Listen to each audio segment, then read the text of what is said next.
बिल्कुल। अगर काशी के घाटों की बात करें, यूं तो माँ गंगा कई देश के स्थलों से प्रवाहमान है, लेकिन जब बात काशी की आती है तो एक विशेष छवि उभर कर आती है, शायद इन घाटों की वजह से। कुछ प्रमुख घाट हैं जिनकी अपनी एक पहचान है और विश्वव्यापी हैं, वो उनके बारे में थोड़ा सा जिक्र करना चाहेंगे जी। देखिए, मैं ये हमेशा कहता हूँ कि गंगा न होती तो शायद वाराणसी नहीं होता जी। और गंगा गोमुख से निकल के गंगा सागर में विलीन होने तक 2525 किलोमीटर की यात्रा तय करती है। उस यात्रा के मध्य में वाराणसी इकलौता ऐसा शहर है जिसके किनारे लगभग 8 किलोमीटर के क्षेत्र में गंगा अनवरत रूप से एक किनारे बहती है जी। और उन्हीं के किनारे इन सभी घाटों का समय के साथ क्रमबद्ध रूप से निर्माण हुआ। जी। इन घाटों के निर्माण का एक ऐतिहासिक कालक्रम है और वह ऐतिहासिक कालक्रम कहीं न कहीं धर्म, आध्यात्म और संस्कृति से अनुप्राणित है। सर्वप्रथम जो हमें ऐतिहासिक परिप्रेक्ष्य में जानकारी मिलती है वो राजघाट का इलाका है, जो वर्तमान खिड़किया घाट, गाय घाट, राजघाट और आदि केशव घाट। यह क्षेत्र है जो वाराणसी के रूप में प्रतिस्थापित है, काशी की राजधानी है। इसके साथ पौराणिक परंपरा में हमें पंचतीर्थों का उल्लेख मिलता है और पंचतीर्थों के बाद जैसे जैसे हम ऐतिहासिक कालक्रम में आगे आते जाते हैं, घाटों की संख्या बढ़ती जाती है। तो ये सभी घाट देश के विभिन्न भागों से आए हुए राजाओं महाराजाओं द्वारा बनवाए गए और इस तरह से ये अपने आप में वहाँ की संस्कृति, वहाँ के धर्म, वहाँ के स्थापत्य को समेटे हुए हैं। तो सच ये है कि आज भले हम 5 या 6 घाटों को कुछ ज़्यादा महत्व दे दें, वो तो हमारी सुविधानुसार वहाँ हम जल्दी पहुँच जाते हैं, शायद इसलिए है।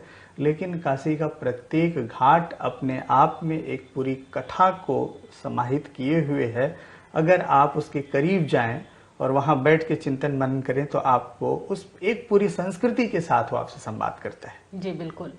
और जब बात संस्कृति की आती है जो है, तो ऐसे में काशी का नाम सर्वोपरि है। इसके पीछे बहुत सारी कहानियां हैं, बहुत सत्य है, बहुत से मिथ्या भी हैं। लेकिन हम जो बात करने जा रहे हैं वो इतिहास से भी जोड़ करके कर रहे हैं, तो वहाँ हम प्रामाणिक बात ही करेंगे। तो ऐसी स्थिति में अगर पर्यटन स्थलों की, धार्मिक स्थलों के वर्गीकरण की हम बात करें या उन्हें हम किन किन श्रेणियों में बांट सकते हैं, तो आपके दृष्टिकोण से कितने तरीके से हम उसे वर्गीकृत कर सकते हैं? काशी में अगर पर्यटन की दृष्टि से आप क्षेत्रों का वर्गीकरण करें तो कम से कम 3 से 4 क्षेत्र तो जरूर हैं जी। अगर हम पहला क्षेत्र लें तो सारनाथ का एरिया जी, जो बौद्ध धर्मानुयायियों के लिए विशेष महत्वपूर्ण है और पूरी दुनिया के जो बौद्ध धर्मानुयायी हैं और देश के जो बौद्ध धर्मानुयायी हैं, वो अगर काशी आते हैं तो उनकी पहली पसंद होती है कि वह प्रथम धर्मचक्र प्रवर्तन स्थल पे जरूर जाएं। एक जोन तो वो बनता है। हिंदू धर्मावलंबियों के लिए गंगा के घाट और श्री काशी विश्वनाथ मंदिर, काल भैरव मंदिर और उसके किनारे बने हुए जितने भी मंदिर हैं वो एक बहुत ही महत्वपूर्ण क्षेत्र है। तो दूसरा इलाका हम इनको मान सकते हैं। तीसरा क्षेत्र गंगा के उस पार राजघाट का है, जहाँ रामनगर का है, जहाँ पे चुनार फोर्ट, दुर्गा मंदिर और भारत के पूर्व प्रधानमंत्री स्वर्गीय लाल बहादुर शास्त्री जी का आवास, जिसको हम लोगों ने अभी स्मृति भवन संग्रहालय के रूप में बना रखा है, वो एक बड़ा एरिया है। साथ ही वहाँ और भी कई खूबसूरत मंदिर हैं। और चौथा एक क्षेत्र बनता है पंचकोशी परिक्रमा मार्ग का, जो काशी के चारों तरफ पंचकोशी परिक्रमा होती है, सभी लोग अवगत हैं। तो वह भी एक एरिया है। तो कम से कम अगर काशी के पर्यटन की दृष्टि से हम इनका वर्गीकरण करें तो 4 क्षेत्र में हम इनको जरूर विभाजित करेंगे।